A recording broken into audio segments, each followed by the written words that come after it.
because this is a special car. This is a story that I haven't really heard of before.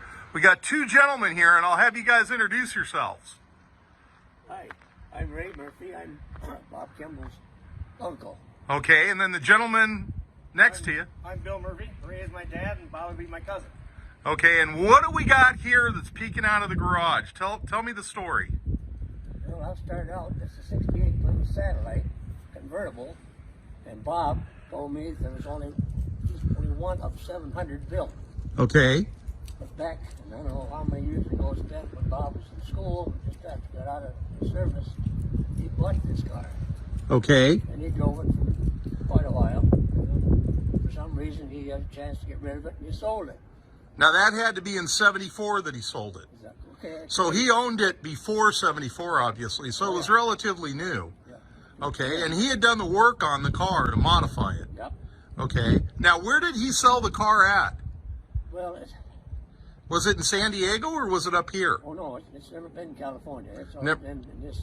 In Okay, so it's been in this area around here. Yeah, it sold in Minnesota to begin with. Okay, so it came from Minnesota. He bought it, and then did he grow up in Lime Springs around here?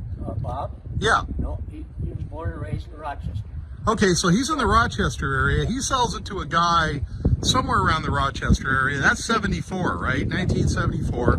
And he always thinks about the car. So let's get to this year and let's find out what happened. Well, and then my grandson, or my other son, Dan, and his son happened to be out driving one day, and they saw this blue Plymouth convertible. And somehow they got the story back to Bob, and Bob said, "That's mine." He said, "I had that years ago." But it was a green color. Yeah, I believe it was, yeah. So did he kind of notice it might be his car by what we see sticking up through the hood? That had to be it. That's what I thought too, because it looks the same in that old green photo. Yeah, looks like a sore thumb. So it turns out the guy that had the car is the guy that he had sold the car to all those years ago. Well, it was in the family. Yeah. In the family, it stayed in the same family. They painted it the color you see now. And originally they didn't want to sell it to him, did they? Oh, God, no. They fought for a long time on it. Now, how long did they go back and forth on it?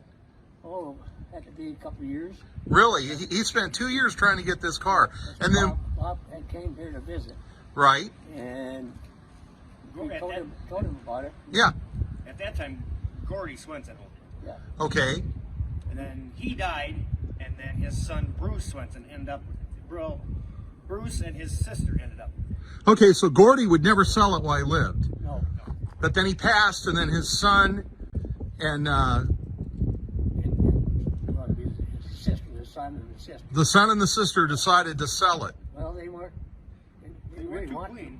They weren't too keen on it. Right, but they were persuaded. Well, yeah, because, they kept setting and setting, and it was all dusty and dirty, and finally, both Carson and Gavin went out, or No, it was me and Dan and I went up. you and Dan went out, and they looked at it all over to see how much rust was on it and everything. Took pictures of it and sent it to Bob. Right. So would you say it was several years he tried to get this car back? Wow. And so he finally succeeded. So when did he actually seal the deal to finalize it to buy this? Well, that's only been about 2 months ago. About 2 months. Yep. So he's real anxious to get this back, and he's in California. He's in Nuevo, California. Yep. Okay. And he's got another car here. He's got your car, right? Yeah, and what's that again? That's an original? 69 Chrysler 300. So there's a 79 Chrysler, a 69 Chrysler 300 original that you've had since new. Bought it new, and that's also going to him. In time. Okay, in time. He thinks it's coming to him a lot sooner. He goes, yeah, you got to go pick up this other car for me. And I'm like, okay. So he's going to watch this. See, you're not getting the car. You're not getting it for a long. This is going to be worse than getting this car. Not only that, you've got to give us a little more incentive than what he's been projecting. You hear that? You need incentive with a capital I. All right, I'm going to wrap it up. We're going to get this out. It's getting colder, but it's still not too cold by Iowa standards. A big thanks to these guys for showing up. We got to roll it out once you're on the trailer. We'll take a separate video of that. Everybody, I hope you had a good week. This is a good way for me to end the week on a Friday. All right, bye. So what we have here is a factory 4-speed 383 car. I'll do a walk around. Convertible. It's a convertible to boot.